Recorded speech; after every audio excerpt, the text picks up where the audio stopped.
the nation. Broadcasting live from the CNN IBN headquarters in New Delhi with Sagarika Ghosh. Hi there. Tonight it's perhaps not the time to say good evening, but to say Jai Bhim. Because today in the year 1891, Bhimrao Ramji Ambedkar was born, and Jai Bhim is a slogan gaining strength every day. Bhimrao Ramji is our show tonight. Statues, rallies and advertisement campaigns on the day of Ambedkar Jayanti. For the first time, it's a national holiday, as almost every political party pays obeisance to the father of modern India's most committed vote bank. That brings us to our question of the day. Is Ambedkar's legacy more enduring than even Mahatma Gandhi's? What do you think about that question now? Type QOTD space Y for yes, QOTD space N for no, SMS to 5262 and express a burning and controversial opinion on IBNlive.com. Joining us tonight, Ramchandra Guha, author, eminent historian, author of one of the most best-selling works of Indian history, writer in our Noida studio, Chandrabhan Prasad, thinker and author, and Sheshadri Chari of the BJP. Before we begin, here's a quick look at what else is making the news tonight. Rahul for Prime Minister, says Quota Minister Arjun Singh. The DMK and NCP are supportive as the drum roll for polls gets louder. Coach Biranchi could have been killed for trying to protect Oriya starlet Leslie from a local don Raja Acharya, says the police. Kerala MP Abdul Wahab entered the cockpit of his plane before he was offloaded, says an inquiry. The MP could now face criminal charges. And it's Vishu in Kerala, Poila Boishakh in Bengal and Bihu in Assam. Harvest festivities across India. Now the top story on Face the Nation. B.R. Ambedkar was born today, 117 years ago. But his devotees are perhaps more passionate and more motivated than those of any other political leader of modern India. National Bureau Chief Bhupendra Chaubey is impressed by Ambedkar's legacy.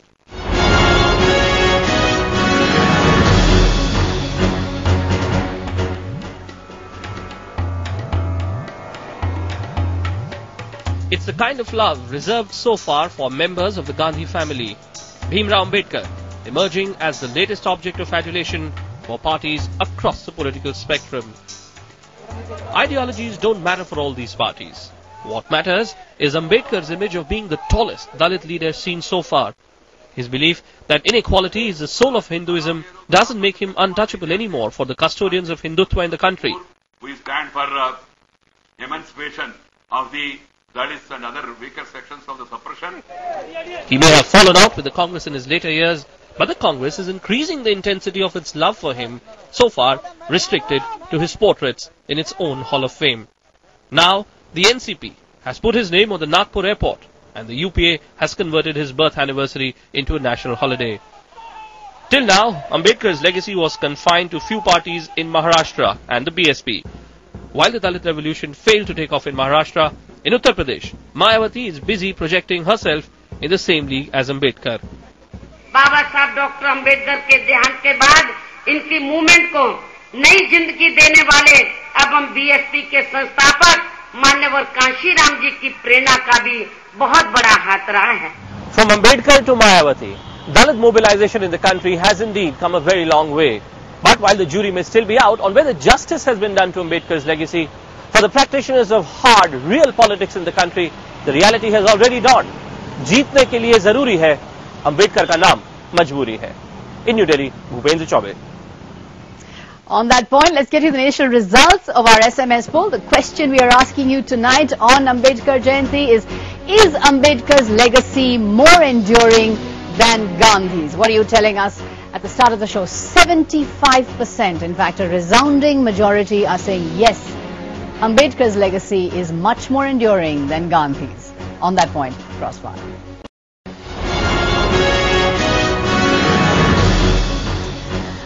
Ram Guha, my first question is to you. When you look at Mayawati and the BSP today, do you get the feeling that even Gandhi has lost out to Ambedkar in terms of a living political legacy? No, I think in the context of Dalit emancipation, it's only just and right that the leaders and activists and ideologues come from within the Dalit community. I think Gandhi made an enormous contribution in awakening the conscience of some upper caste people to the oppression against the Dalits. But Ambedkar provided the alternative route of self-organization, which I think was necessary for the Dalits. So do you think Ambedkar remains more politically relevant to modern India? Well, yes and no, because see, Gandhi was much more than caste, and Gandhi's vision was much more than India. I would argue, if Ambedkar is the conscience of the nation, Gandhi is the conscience of the world. Gandhi's ideas on non-violence, on interfaith harmony, Gandhi's brilliant critique of the excesses of industrial civilization, his anticipation of the environmental crisis, also make him a compellingly relevant figure at the global level. So let's celebrate and honor both. Let's not choose. Okay. Sheshadri Chari, the Hindu nationalist movement with which you are associated with always posited culture. Culture as an identity, culture as an organizing principle, Hindu culture as a kind of mobilizing factor. But Ambedkar's legacy has shown that it's not culture, but it's caste. It's militant caste identity, which is much more mobilizing than culture. No, before we come to the issue of caste, I mean, they say the best way to punish a philosopher is to provide him with followers. What has failed Gandhi and Ambedkar both are the followers. I would rather say that both Ambedkar and Gandhi picked up a leaf from Gautama Buddha's book. They are both disciples of Buddha. They are both extensions of the Buddhist philosophy in some way or the other. Gandhi's stress was more on non-violence and peace of Buddha, while Ambedkar's stress was more on the divisions that the caste has made in the Hindu society. Buddha's crusade against the divisions in Hindu society was a leaf that Ambedkar picked up. And in a way, both of them had an unshakable faith in the fact that it is religion alone which can pave way for all these things. But Ambedkar said Hinduism is infamy. It is an atrocity. Religion, when I say religion, I am not talking only about Hinduism. It is an organization of the religion. That is why his stress was on Buddhism. So it would be very wrong to compare these two persons. And if at all, what about the legacy of Ambedkar? What is the legacy of Ambedkar today, according to you? See, it was possible for a section of the leadership in the present political leadership to transform Ambedkar into a political icon. That's a good point. Which the Congress party was unable to make because of its own internal contradictions. That's an important point to put to you, Chandrabhan Prasad, that without Mayawati and Kanshi Ram, there would be no Ambedkar. Just as the Congress party failed to transform Gandhi into a modern icon, but Mayawati and Kanshi Ram have made Ambedkar into a modern icon, not Ambedkar himself. It was within Ambedkar. And that's why I say Gandhism is a philosophy of the dead. Ambedkarism is a philosophy of the living. So it is a logical progress which creates a Mayawati and a Kanshi Ram, whereas Gandhi would not logically produce a leader who is contemporary. I don't agree with this total dismissal of Gandhi. It was not a failure. It's not dismissal. It's not, Gandhi's philosophy. I would rather agree with Ramchandra Guhan on this issue that Gandhi's philosophy extends to the whole of the humanity, the whole world. Peace, non-violence, these are all issues that everybody in the world is talking about. But how relevant are they? Whereas Ambedkar's issue, Ambedkar necessarily associated himself with one single problem which he was himself subjected to in his own life. I'm trying to analyze it from that point of view. I will give one example. So, see, Gandhiji was a local hero. If you read Ambedkar, Ambedkar wanted to name India what? United States of India. And that he wrote in his States and Minorities. Gandhi wrote so many things. Ambedkar wrote so many things about Islam. Ambedkar wrote so many things about Pakistan. The point of contention here is that Gandhism has become romantic and utopian. Of course, it's a moral ideal. Of course, it's something that we all aspire for. But non-violence, satyagraha, these are irrelevant in modern 21st century. But whereas Ambedkar, with, educate, organize, agitate, these are more real, modern prescriptions suited to our times. I would like to bring in again the global context. You speak of Mayawati and Kanchiram as inheritors of Ambedkar's legacies. Who are the inheritors of Gandhi's legacies? Dr. Martin Luther King, Václav Havel, Lech Walesa, Aung San Suu Kyi, Nelson Mandela, and the Archbishop Tutu, the Dalai Lama. The list goes on and on and on and on. So I think both are living philosophies in different contexts, and for God's sake, let us not make the mistake of opposing them, of bashing their heads against one another. Yeah, I would. In fact, I told you, I would agree on this point. It would be absolutely wrong to compare Gandhi and Ambedkar because they have a number of similarities. I would say both were deeply rooted in religious. But we're trying to assess the relative strength of their legacies. Even what we call their legacies. It is not Ambedkar's legacy or Gandhi's legacy, but both of them had, again I would stress, had taken a leave out of their own master's legacy. Therefore, in fact, there is a speech where Ambedkar has praised the ideas of Dr. Krishna Gokhale. We're not talking about the relationship between them. I want to bring Chandrabhan in here. There is an argument that says that, Gandhism Gandhi's become like Sri Ravi Shankar in today's times. He's an ideal, he's Munna Bhai, there's a film made about him. Whereas Ambedkar remains a much more serious politically mobilizing force. Is that your argument? See, Gandhi has been an institutional liability. The entire nation has been promoting Gandhi for past 60 years. Ambedkar is a non-institutional person, and as we get to know each other more, internationally, Ambedkar will be more relevant than Gandhi because Gandhi practiced Hinduism, Ambedkar practiced Buddhism. So Buddhism is a world religion, Hinduism is a local religion. Okay, right, but that's a controversial point to take a break on, that all this time Ambedkar hasn't become as well known as he should have been because not much is known about him. But we'll come back to that with all our panelists in a very short while. Stay with us. अब हम उपेक्षित वर्ग के लोगों को जिंदगी के हर पहलू में आगे बढ़ने के लिए भारतीय संविधान के अंदर या जो भी आप लोगों को यहाँ कानूनी अधिकार मिले हैं, ये देन या गांधी, नेहरू या अन्य किसी और परिवार की नहीं है, बल्कि ये देन अकेले परम पूज्य बाबा साहब डॉक्टर अम्बेडकर की है.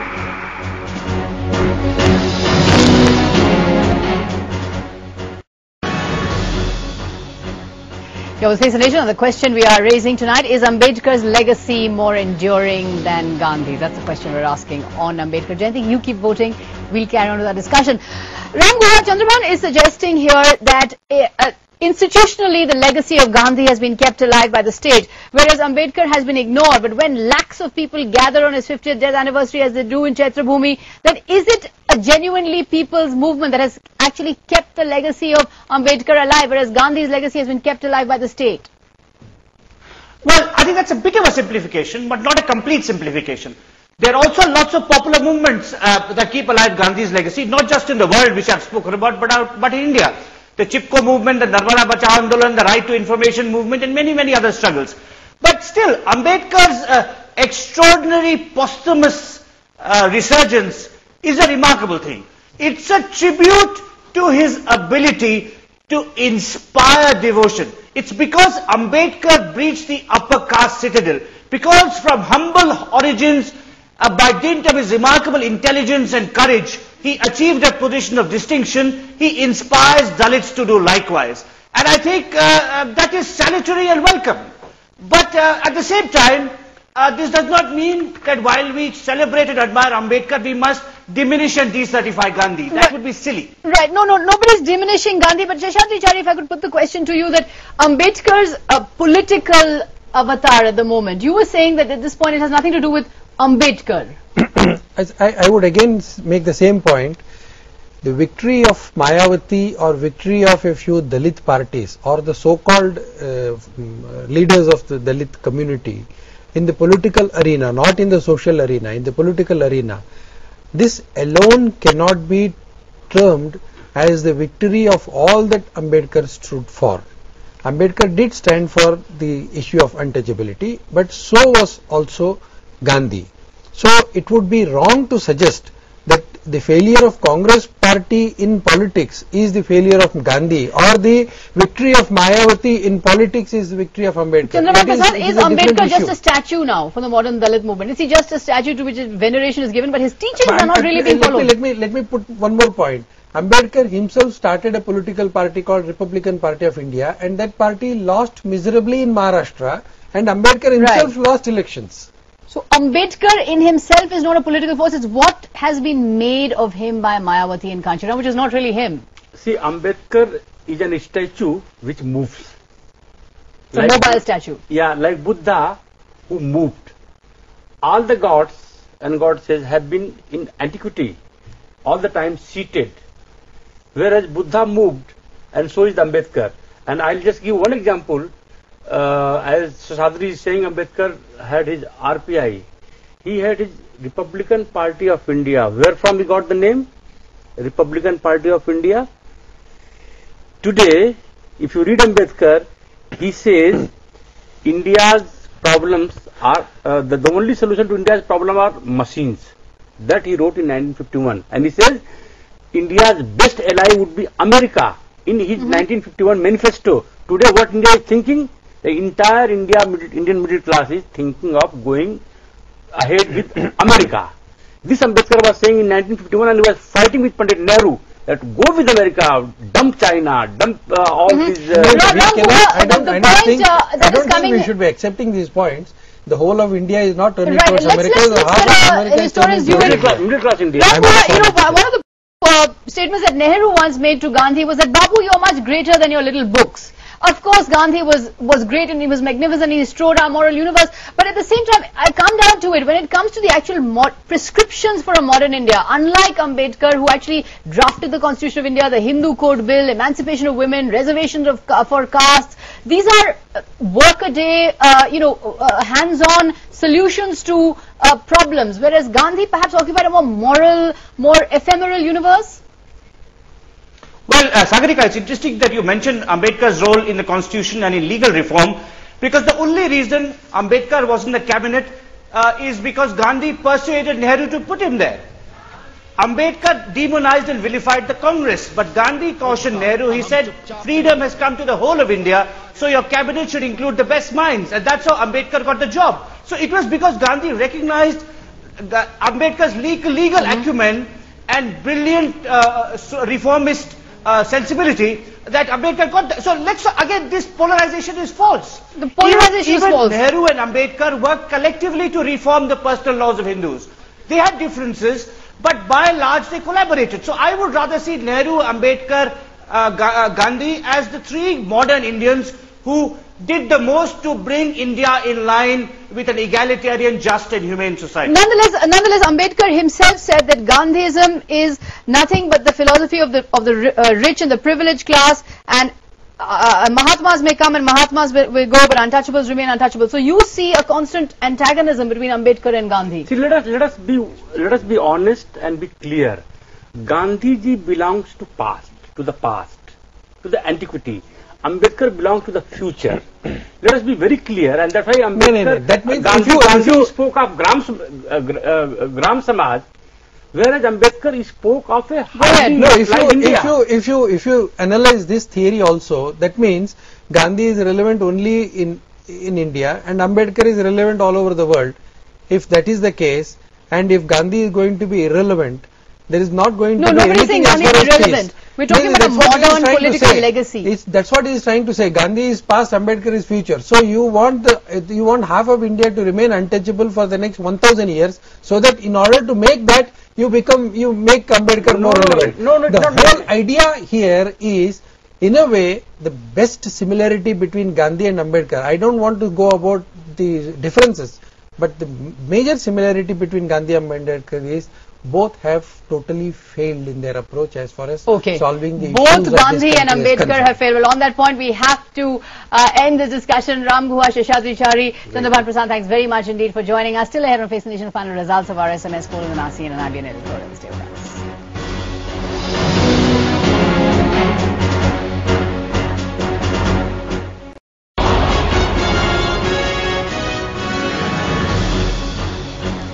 Welcome back to Face the Nation. Let's get to the final results of our SMS poll. Is Ambedkar's legacy more enduring than Gandhi's? What are you telling us at the end of the show? In fact, 78% are saying yes. So a big majority, 78% are saying yes, only 22% saying no. That's your verdict. Here's ours. Mahatma Gandhi is the patron saint of independent India, and his place in the nation's imagination is unquestioned. But for lakhs of Dalits across India, Ambedkar remains a symbol of education and empowerment beyond their wildest dreams. Gandhi is a moral ideal, but Ambedkar is perhaps a political fighting force. Not a mass politician in his lifetime, but today an intellectual who forged a new identity for millions. Thanks for watching Face the Nation. Bye.